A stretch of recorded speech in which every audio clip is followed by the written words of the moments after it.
నమస్తే Chandana, welcome to Great Andhra top story. TDP విచ్ఛిన్నం తప్పదా? బీజేపీ కబళిస్తుందా? దేశవ్యాప్తంగా బీజేపీ దెబ్బకు ప్రాంతీయ పార్టీలు వణికిపోతున్నాయి. పశ్చిమ బెంగాల్లో ఓటమి తర్వాత తృణమూల్ కాంగ్రెస్ పార్టీలో నిలువున చీలికొచ్చింది. టీఎంసీ ఎంపీల్లో సగానికి సగం మంది బీజేపీ పంచం చేరారు.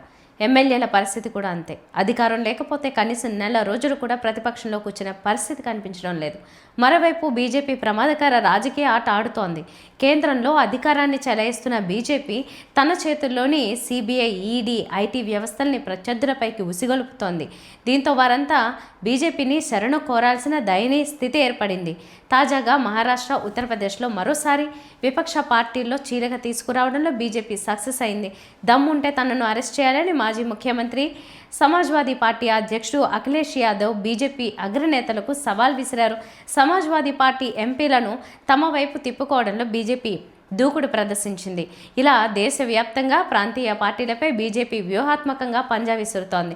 అసలు ఉనికే లేని చోట ప్రాంతీయ పార్టీలతో పొత్తు పెట్టుకోవడం, ఆ తర్వాత వాటినే మింగేయడం బీజేపీ లక్షణంగా రాజకీయ విశ్లేషకులు చెబుతున్నారు. ఈ నేపథ్యంలో దక్షిణాదిలో కూడా ఒంటరిగా బలపడాలని బీజేపీ నిర్ణయించింది. ఈ క్రమంలో తెలంగాణలో బీజేపీ ఒంటరిగా బలపడుతోంది. అయితే ఆంధ్రప్రదేశ్లో మాత్రం బలమైన ప్రాంతీయ పార్టీల కారణంగా బలపడే వీలు దొరకడం లేదు. ఏం చేయాలనే విషయమై బీజేపీ వ్యూహాలు రచిస్తున్నట్టు చెబుతున్నారు. ఇందులో భాగంగా టీడీపీనే కబళిస్తుందనే ప్రచారం జాతీయ స్థాయిలో ఊపందుకుంది. తాజాగా ఒక ఆంగ్ల దినపత్రికలో బీజేపీ సీనియర్ నేత, ప్రముఖ రాజకీయ విశ్లేషకుడు డాక్టర్ వినయ్ ప్రభాకర్ సహస్రబుద్ధే రాసిన వ్యాసం తీవ్ర కలకలం రేపుతోంది. దేశవ్యాప్తంగా వారసత్వ పార్టీల విచ్ఛిన్నం తప్పదని ఆయన స్పష్టం చేశారు.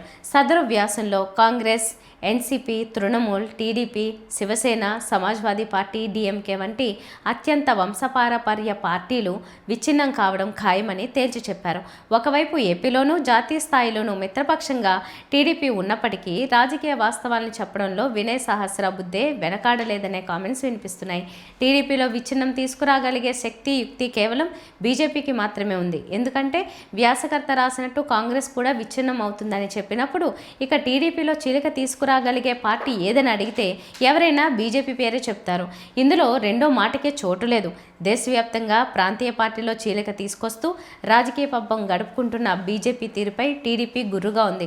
ముఖ్యంగా తమ ఆందోళనల్ని టీడీపీ కార్యకర్తలు, ద్వితీయ శ్రేణి నాయకులు సోషల్ మీడియా వేదికలపై నుంచి వ్యక్తం చేస్తున్నారు. పంజాబ్లో అకాలీదళ్తో, మహారాష్ట్రలో శివసేనతో సుదీర్ఘకాలం పొత్తు పెట్టుకుని చివరికి వాటిని చావుదెబ్బ కొట్టడాన్ని టీడీపీ శ్రేణులు గుర్తు చేస్తున్నాయి. ఆ అనుభవాల నుంచి చంద్రబాబు, లోకేష్ అప్రమత్తంగా ఉండాలనే హెచ్చరిక కార్యకర్తల నుంచి వస్తోంది. బీజేపీ టార్గెట్ టీడీపీనే అని ఆ పార్టీ శ్రేణులు బలంగా నమ్ముతున్నాయి. జమ్మూ కాశ్మీర్, హర్యానా, ఒడిశా తదితర రాష్ట్రాల్లో ప్రాంతీయ పార్టీలతో పొత్తు పెట్టుకుని ఆ తర్వాత వాటినే ఎలా నాశనం చేసిందో గుర్తు చేసుకుంటున్నారు. వైసీపీని ఎందుకు టార్గెట్ చేయలేదో కూడా టీడీపీ శ్రేణులే జవాబిస్తున్నాయి. వైసీపీ ఓటు బ్యాంక్ ఎప్పటికీ బీజేపీ వైపు వెళ్ళదు. ముస్లిం, క్రిస్టియన్ మైనార్టీలు, దళితులు, గిరిజనులు తదితరులంతా వైసీపీ మద్దతుదారులు.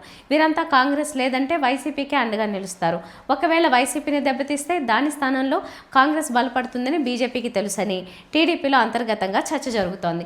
టీడీపీని పవన్ కళ్యాణ్ భుజాలపై నుంచి రాజకీయంగా కాల్చాలని అనుకుంటోందన్న దాంట్లో కూడా వాస్తవం లేకపోలేదు.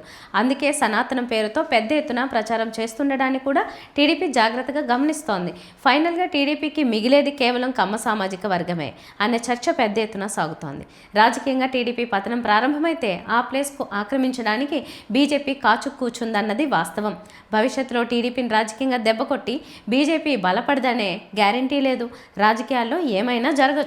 ఇది వాళ్ళ టాప్ స్టోరీ. మరిన్ని అప్డేట్స్తో కలుద్దాం. నమస్తే.